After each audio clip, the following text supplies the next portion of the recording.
ಹಾಗೆ ನೋಡಿ, ನಾವು ಪುನಃ ನೆಟ್ಟಂತಹ ಈ ರಂಬುಟಾನ್ ಸಸಿಯಲ್ಲಿ ಇಲ್ಲಿ ಫುಲ್ ರಂಬುಟಾನ್ ಕಾಯಿಗಳಾಗಲಿಕ್ಕೆ ಶುರುವಾಗಿದೆ. ನೀವು ಇಲ್ಲಿ ನೋಡ್ಬೋದು, ಇಲ್ಲಿ ಕೆಳಗೆ ಸಹ ಅಲ್ಲಿ ಸಹ ಉಂಟು.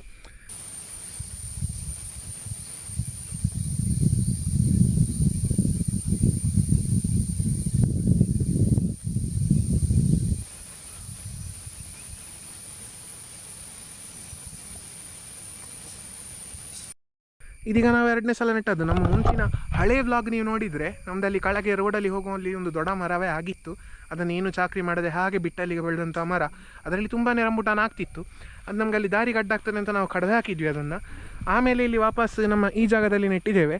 ಹಾಗೆ ಇದರಲ್ಲಿ ನೀಟಾಗಿ ನೋಡಿ, ತುಂಬ ಈಗ ಇಲ್ಲಿ ಬಂದ 2 ಸಸಿಯಲ್ಲಿ ನೀಟಾಗಿ ಬಂದಿದೆ. ಅಲ್ಲಿ ಒಂದು ಚಿಕ್ಕ ಗಿಡ ಉಂಟು, ಅದರಲ್ಲೂ ಸಣ್ಣ ಹೂ ಬಿಟ್ಟಿದೆ. ಎಂತ ಇದ್ದಲ್ಲ, ಹಾಂ, ಹೂ ಬಿಟ್ಟಾಗಿ ಉಂಟು. ಅಲ್ಲಿ ಒಂದು ಗಿಡ ಸತ್ತೋಗಿದೆ, ಮತ್ತೊಂದು ಗಿಡ ಅದು ಅವತ್ತು ಅವರೆಲ್ಲ ಏನೋ ಕಟ್ ಮಾಡುವಾಗ ಗಿಡವೇ ಕಟ್ಟಾಗಿ ಬಿಟ್ಟಿತ್ತು. ಹಾಗೆ ವಾಪಸ್ ಚಿಗುರ್ಲಿಕ್ಕೆ ಶುರುವಾಗಿದೆ ಹೂವಲ್ಲಿ. ಅಲ್ಲಿ 3 ಇತ್ತು, ಅದನ್ನೆಲ್ಲ ಹುಲ್ಲು ತೆಗೆಯುವಾಗ ಎಲ್ಲ ಬುಡದಿಂದಲೇ ತೆಗೆದಿದ್ದಾರೆ. ಅದರನ್ನು ಪುಣ್ಯದಿಂದ ಕಷಿಯ ಮೇಲಿಂದ ತೆಗೆದಿದ್ದಾರೆ. ಹಾಗೆ ಅದು ಬದುಕಿದೆ. 2 ಗಿಡ ಸತ್ತೋಗಿದೆ. ಅಲ್ಲಿಗೆ ಇನ್ನು ಈ ಸಲ ಬೇರೆ ಏನಾದರೂ ಹಣ್ಣಿನ ಗಿಡ ತಂದು ನೆಡಬೇಕಂತ ಇದ್ದೇವೆ. ಹಾಗೆ ಇದರಲ್ಲಿ ಈಗ ಆಗಲಿಕ್ಕೆ ಶುರುವಾಗಿದೆ. ನೋಡುವಾಗಲೇ ಖುಷಿ ಆಗ್ತದೆ ರಂಬುಟಾನ್ ಇಲ್ಲಿ ಆಗಲಿಕ್ಕೆ ಶುರುವಾದದ್ದು.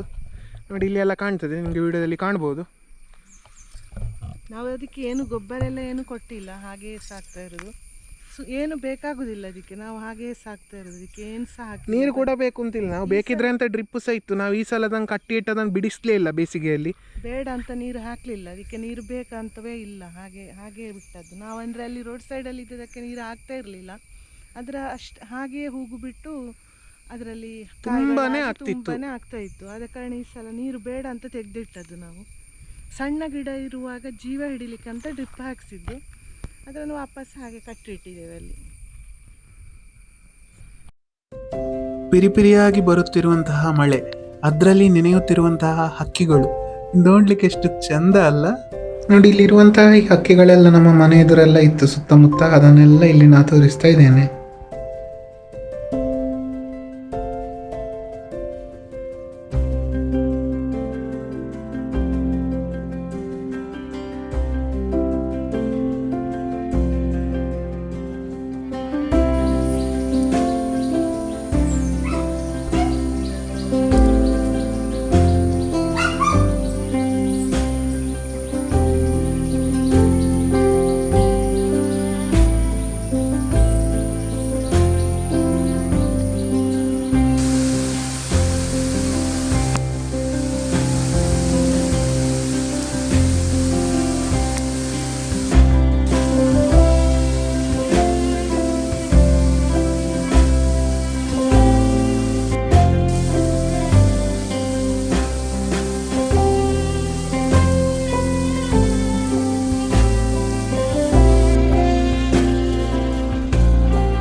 ನೋಡಿ, ಇವತ್ತೀಗ ಇದರ ಅಸ್ಥಿ ಶೃಂಖಲ ಅಥವಾ ಈ ಸಂದು ಬಳ್ಳಿದು ಚಟ್ನಿ ಮಾಡಲಿಕ್ಕೆ ಅಂತ ಹೊರಡೋದಾಯ್ತಾ. ಇದರ ಎಲೆ ಸಹ ಹಾಕ್ತೇವೆ ನಾವು ಇದನ್ನು ಮಾಡಬೇಕಾದ್ರೆ. ಫಸ್ಟ್ ಎಲೆಯನ್ನೆಲ್ಲ ಕಟ್ ಮಾಡಿ ಬೇರೆ ಇಟ್ಕೊಳ್ತಾ ಇದ್ದೇವೆ. ಅದನ್ನು ಡೈರೆಕ್ಟ್ ಯೂಸ್ ಮಾಡಲಿಕ್ಕಿಲ್ಲ. ನೋಡಿ, ಅದರ ನಾರನ್ನು ಈ ಥರ ತೆಗೆದುಕೊಳ್ಬೇಕು ಫಸ್ಟಿಗೆ. ನೋಡಿ, ಇಲ್ಲಿ ಕಾಣ್ತದಲ್ಲ ವಿಡಿಯೋದಲ್ಲಿ, ಈ ಥರ ಅದನ್ನೆಲ್ಲ ತೆಗೆದುಕೊಳ್ಬೇಕು ಸೈಡಿಂದೆಲ್ಲ ಕಟ್ ಮಾಡಿಕೊಂಡು. ನೋಡಿ, ಅದರ ನಾರನ್ನು ಸರಿಯಾಗಿ ತೆಗೆದುಕೊಳ್ಬೇಕಿಲ್ಲ, ಇದರ ಆಮೇಲೆ ಅದು ತುರಿಸ್ತದೆ ಆಯಿತಾ. ಹಾಗಾಗಿ ಕ್ಲೀನಾಗಿ ಸೈಡೆಲ್ಲ ಈ ಥರ ಚಾಕುವಲ್ಲಿ ಕೆತ್ತಿ ತೆಗಿಬೇಕು ಅದನ್ನು. ಕೈಯಲ್ಲಿ ಸರಿ ಬರುವುದಿಲ್ಲ ಹಾಗೆ ನಾನು. ನೋಡಿ ನಾರೆಲ್ಲ ತೆಗೆದಾಗ ಎಷ್ಟು ಸಿಕ್ಕಿತು. ಇದ್ರ ನಾರು ತೆಗಿಬೇಕಾದ್ರೆ ಉಂಟಲ್ಲ ಕೈಗೆ ಎಳ್ಳೆಣ್ಣೆ ಹಚ್ಚಿಕೊಳ್ಬೇಕಾಯ್ತಾ, ಫುಲ್ ಎಳ್ಳೆಣ್ಣೆ ಹಚ್ಚಿಕೊಂಡು ಆಮೇಲೆ ನಾರು ತೆಗೆಯುವ ಕೆಲಸ ಮಾಡ್ಬೇಕಿಲ್ಲ, ಆದ್ರೆ ತುರಿಸ್ತದೆ ತುಂಬಾ. ಹಾಗೆ ನೋಡಿ ಚಟ್ನಿ ಮಾಡಲಿಕ್ಕೆ ಬೇಕಾದ ಐಟಮ್ ಎಲ್ಲ ಇಲ್ಲಿ ರೆಡಿ ಇಟ್ಟಿದ್ದೇನೆ. ಹಾಗೆ ಇಲ್ಲಿ ಇದಿಷ್ಟು ಈ ಅಸ್ಥಿ ಶೃಂಖಲ ಅಥವಾ ಸಂದು ಬಳ್ಳಿದ ನಾರೆಲ್ಲ ತೆಗೆದಿಟ್ಟದ್ದು, ಬೆಳ್ಳುಳ್ಳಿ, ಹುಳಿ, ಅದರ ಎಲೆ ಮತ್ತು ಉದ್ದಿನಬೇಳೆ, ಮೆಣಸು, ಟೊಮೆಟೊ ಒಂದೆರಡು, ಮತ್ತು ಸಣ್ಣ ಸಣ್ಣ ಒಂದೆರಡು ಮೂರು ಈರುಳ್ಳಿ, ಇಷ್ಟು ಐಟಮ್ ಬೇಕಾಗ್ತದೆ. ಹಾಗೆ ನೋಡಿ ಫಸ್ಟ್ ಎಳ್ಳೆಣ್ಣೆ ತಗೊಳ್ಬೇಕಾಯ್ತಾ. ಒಂದು ಪಾತ್ರೆಯಲ್ಲಿ ಎಳ್ಳೆಣ್ಣೆ ತಗೊಂಡು ಎಳ್ಳೆಣ್ಣೆಯಲ್ಲಿ ಉಂಟಲ್ಲ ಮೆಣಸು ಮತ್ತು ಉದ್ದಿನಬೇಳೆ ಇದೆರಡರನ್ನು ಫ್ರೈ ಮಾಡಲಿಕ್ಕೆ.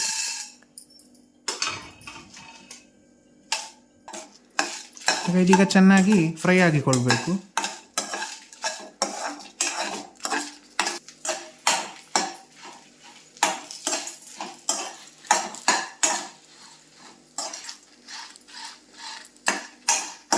ಹಾಗೆ ನೋಡಿ ಇದು ಫ್ರೈ ಆಯಿತು. ಇದೆರಡು ಬಗೆ ಈಗ ಫ್ರೈ ಆದ ನಂತರ ಅದನ್ನೀಗ ಒಂದು ಮಿಕ್ಸಿ ಜಾರಿಗೆ ಈ ಥರ ಹಾಕಿಟ್ಟುಕೊಳ್ಳೋದು.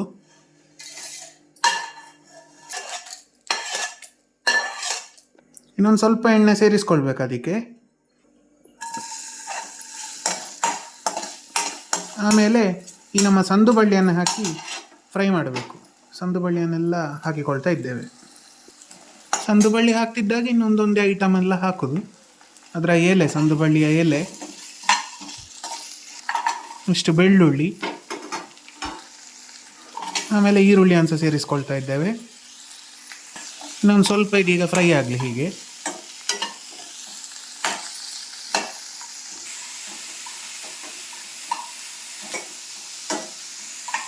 ಹಾಗೆ ಅದಕ್ಕೆ ಇನ್ನು ಟೊಮೆಟೊ ಸಹ ಸೇರಿಸ್ಕೊಳ್ತಾ ಇದ್ದೇವೆ.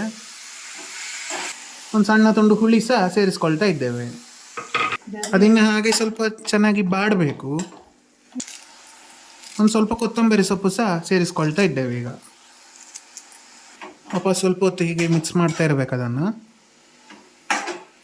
ಹಾಗೆ ಇದು ಸ್ವಲ್ಪ ಬಾಡ್ತಾ ಇದ್ದಾಗೆ ರುಚಿಗೆ ತಕ್ಕಷ್ಟು ಉಪ್ಪು ಕೂಡ ಸೇರಿಸ್ಕೊಳ್ತಾ ಇದ್ದೇವೆ. ಈಗ ಚೆನ್ನಾಗಿ ಬಂದಿದೆ, ಸ್ಟವ್ ಆಫ್ ಮಾಡಿದ್ದೇವೆ. ಬೇಕಾದ್ರೆ ಒಂದು ಸ್ವಲ್ಪ ನೀವು ನೀರು ಸಹ ಕೂಡ ಸೇರಿಸ್ಕೊಳ್ಬೋದು, ಬೇಯಬೇಕು, ಇನ್ನು ಸ್ವಲ್ಪ ಬೇಯಬೇಕು ಅಂತಿದ್ರೆ. ಹಾಗಾಗಿ ಈಗ ನೀಟಾಗಿ ಬೆಂದಿದೆ. ಇನ್ನೀಗ ಅದನ್ನು ಈ ಮಿಕ್ಸಿ ಜಾರಿಗೆ ಹಾಕಿಕೊಳ್ಳೋದು.